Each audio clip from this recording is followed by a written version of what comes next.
Sir, please wait on the dais. Madam, I like to felicitate Dr. Subba sir for his presentation from the Hyderabad ISCC.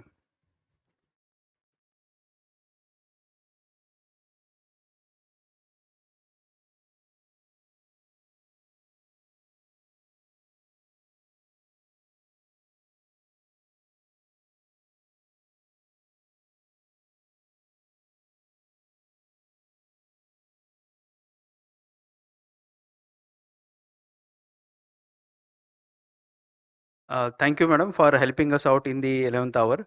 So, sir, I would like to continue the chair the next session also. The next session will be early vasopressor in sepsis. Less is more. It is a try bit. The pro will be by Dr. Sunil Kumar and the con will be presented by Nanda Kishore Jampala. Thank you very much. Um, can I ask, before we start, late in the evening, we are discussing about early inotropes. So I'm very thankful for people to stay back to this, but it's a very important topic. It's practically very useful and important topic and seen a sea change in our practice time. So I request our first speaker to start the um, supposition by speaking for the pro for the topic. Thank you. Uh, Good evening, everyone. Uh, I would like to thank the organizing committee for giving me this opportunity and the topic too. Topic is like early vasopressors in sepsis. Less is more. I need to talk on pro. I was trying to understand the topic from last 10 to 15 days and try to do some batch fixing and all. So let's see. This was all history actually when we had 3-hour bundle, 6-hour bundle and all. In 2018, SSE came with a 1-hour bundle where they tried to look into to measure the lactates, obtain the blood cultures, administer the antibiotics, and give fluids and apply vasopressors if hypotensive during after resuscitation to maintain a mean arterial pressure of 65. Okay, the last three were strong recommendations from SSC actually. So why was they came into is like because vasopressors improve the perfusion, increase the blood flow, and avoid fluid overload. So what were the guidelines like? Use norepinephrine as the first line, then target MAP was around 65, and if MAP is inadequate, then start on vasopressin early. So what are the negative points of using a vasopressors? Like when you look at the macrovasculatures, it increases the cardiac afterload, increases the pulmonary vascular resistance and coronary vasoconstrictions. And when you look at the microvasculature, it increases the critical closure pressures and decreases the regional blood flows to the organs. So I was trying to understand what is early then. Is it early to start on the first vasopressor?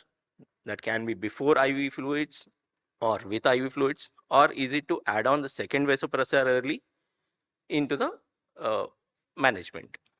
So this was a small study where they tried to look into very early start of norepinephrine in patients with septic shock, and they have given. Can I have a point? Okay. Surprisingly, they have not given any fluid to the early group actually, and try to look into the mortality benefits too.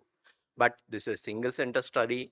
The group is smaller, and whenever we have such kind of patients with sepsis where there is lots of dehydration and fluid loss, we tend to give fluids first rather than the vasopressors.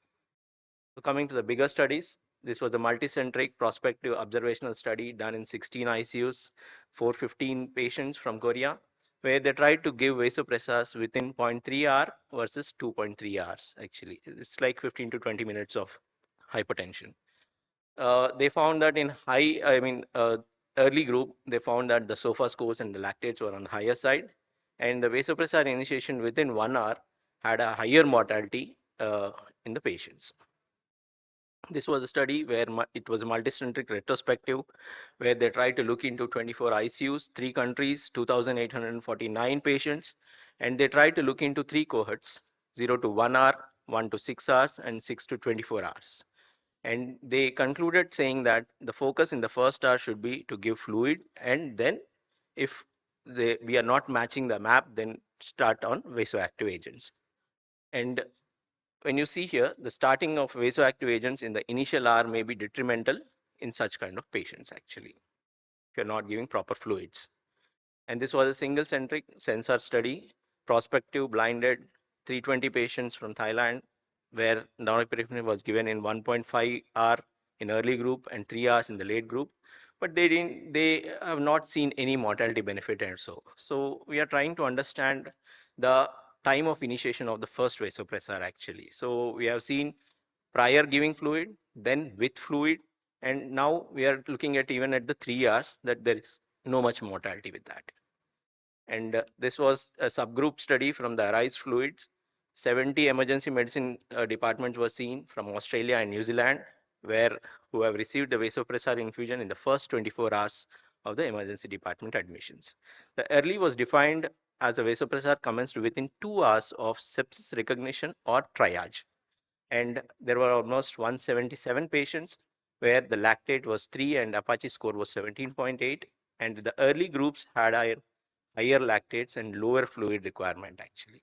And the conclusion was early vasopressors administration of lower in caused low in IV fluid requirement, but not in the duration of the vasopressor use, organ support, or the mortality. So there was no much mortality benefit out of this. This was the latest systemic review of the meta-analysis, which was published in July 2024, where they tried to look into 12 studies, 4 RCTs, and 7,281 patients, and they tried to look into early versus late use of vasopressors. The early here was like 1.5 to 2 hours. The interpretation was mortality did not differ significantly, and the mortality improvement was observed in studies without fluid restriction interventions favoring early norepinephrine use.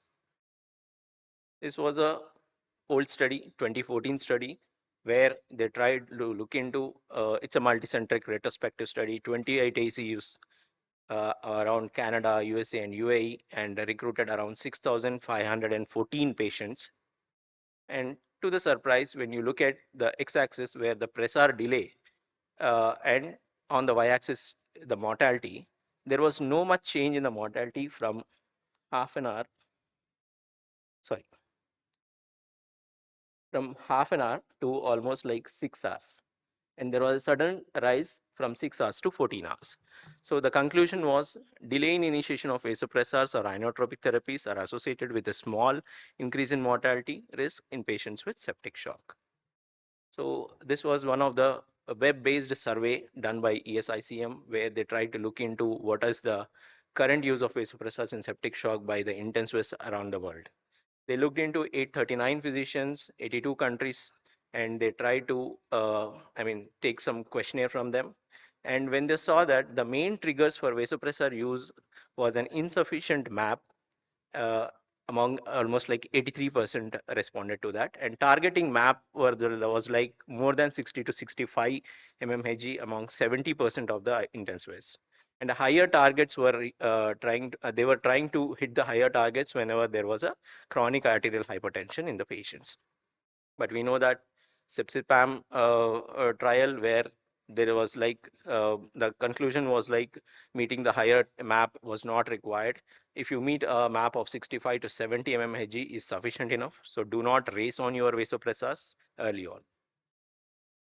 This was the Vanish trial where they tried to include vasopressin early add-on to the norepinephrine, but they didn't find any benefit out of it. Like there was no benefit in AKI or septic shock patients. This was the latest trial where they tried to look into the, it's a retrospective observational cohort study where they tried to look into 1,817 patients where they started low dose.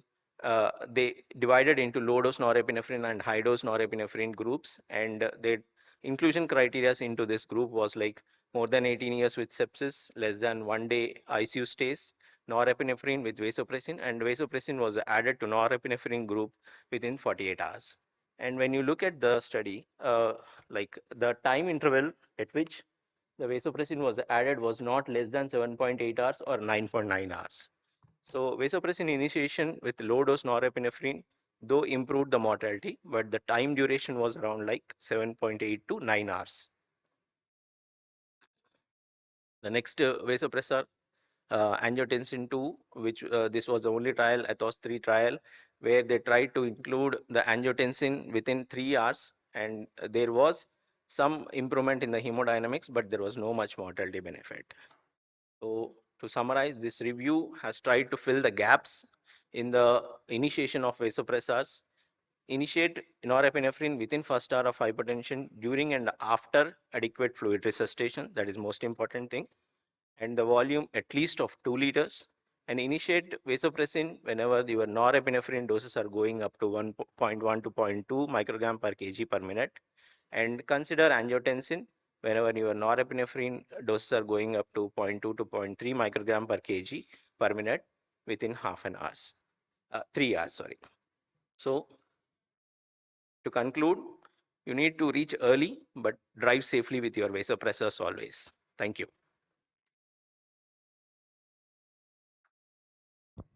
Thank you, Sunil.